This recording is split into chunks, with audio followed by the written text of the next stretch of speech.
Hello friends, ಎಲ್ಲರಿಗೂ ನಮಸ್ಕಾರಗಳು. Smitha's magic ಹ್ಯಾಂಡ್ಸ್ಗೆ ನಿಮಗೆಲ್ಲರಿಗೂ ಸ್ವಾಗತ. ನೋಡಿ, ಎಲ್ಲರೂ ಇವತ್ತು ಅಂಗಾರಕ ಸಂಕಷ್ಟರ ಚತುರ್ಥಿಯನ್ನು ಆಚರಣೆ ಮಾಡ್ತಾ ಇದ್ದೀರಿ.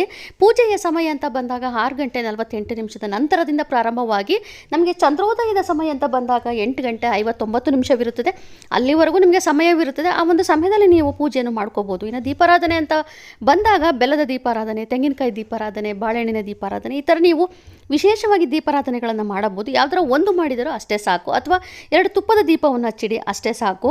ಹಾಗೆಯೇ ಅದರ ನಂತರದಲ್ಲಿ ನಮಗೆ ಉಪವಾಸ ಅಂತ ಬಂದಾಗ ಆದಷ್ಟು ಇವತ್ತಿನ ರಾತ್ರಿ ಸಮಯದಲ್ಲಿ, ಅಂದರೆ ಈಗ ನೀವು ಚಂದ್ರೋದಯದ ನಂತರ ಉಪವಾಸ ಬಿಡ್ತಿರಲ್ಲ, ಆ ಒಂದು ಸಮಯದಲ್ಲಿ ನೀವೇನು ಪ್ರಸಾದ ಅಂತೇಳಿ ದೇವರಿಗೆ ಇಟ್ಟಿರ್ತೀರೋ ಅದೇ ಒಂದು ಪ್ರಸಾದವನ್ನು ತೆಗೆದುಕೊಂಡು ನಂತರದಲ್ಲಿ ಆದಷ್ಟು ಅವಲಕ್ಕಿ, ಉಪ್ಪಿಟ್ಟು ಇಷ್ಟನ್ನೇ ನೀವು ತೆಗೆದುಕೊಳ್ಳಿ, ಮತ್ತು ಬೇರೆ ಏನನ್ನೂ ಬೇಡ.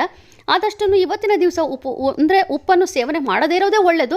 ಆದರೆ ಸಂಕಲ್ಪ ಮಾಡಿಕೊಂಡು ಯಾರು ಮೋದಕ ತೆಗೆದುಕೊಳ್ತಾರೋ ಅವರಿಗೆ ಮಾತ್ರ ಇದು ಒಂದು ಉಪ್ಪಿನ ಮೋದಕವನ್ನು ಸೇವನೆ ಮಾಡ್ಬೋದು ಅಂತ ಇರುವಂಥದ್ದು. ಹಾಗೆಯೇ ಚಂದ್ರನಿಗೆ ಆರ್ಘ್ಯ ಬಿಡುವುದು ತುಂಬಾ ಬಹುಮುಖ್ಯವಾದದ್ದು.